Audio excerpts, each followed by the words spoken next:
आदाब नाजरीन, Saiyaara news TV में आपका खैर मकदम है। आइए देखते हैं कुछ अहम खबरें। चेयरमैन वक्फ बोर्ड सैयद अजमतुल्लाह हुसैनी ने आज आलमगिरी मस्जिद गुट्टाला बेगमपेट का दौरा किया और इन्होंने मस्जिद में कुरान पढ़ने के हाल का इनॉग्रेशन किया।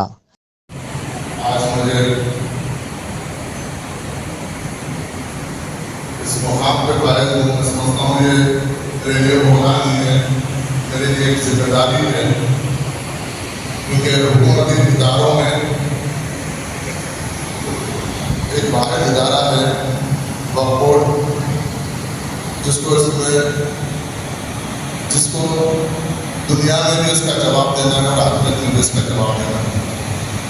ये जिम्मेदारी मेरे हाथों पे है।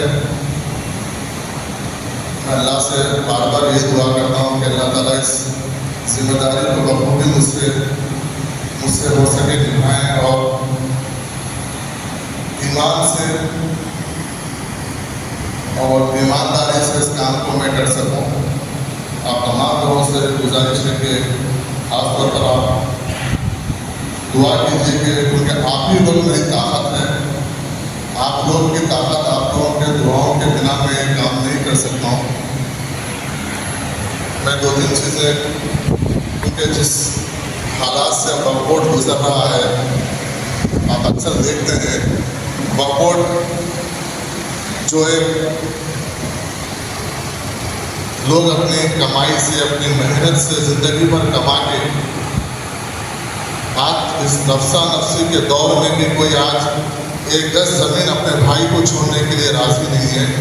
एक छज्जा भी अगर हमारा पड़ोसी निकालता है तो हम बर्दाश्त करने के लिए तैयार नहीं है। ऐसे दौर में हमारे अजदाद, हमारे आबा और अजदाद वक्फ बोर्ड के लिए सौ एकड़, हज़ारों करोड़ एकड़ ज़मीन वक्फ बोर्ड को वक्फ करके गए हैं।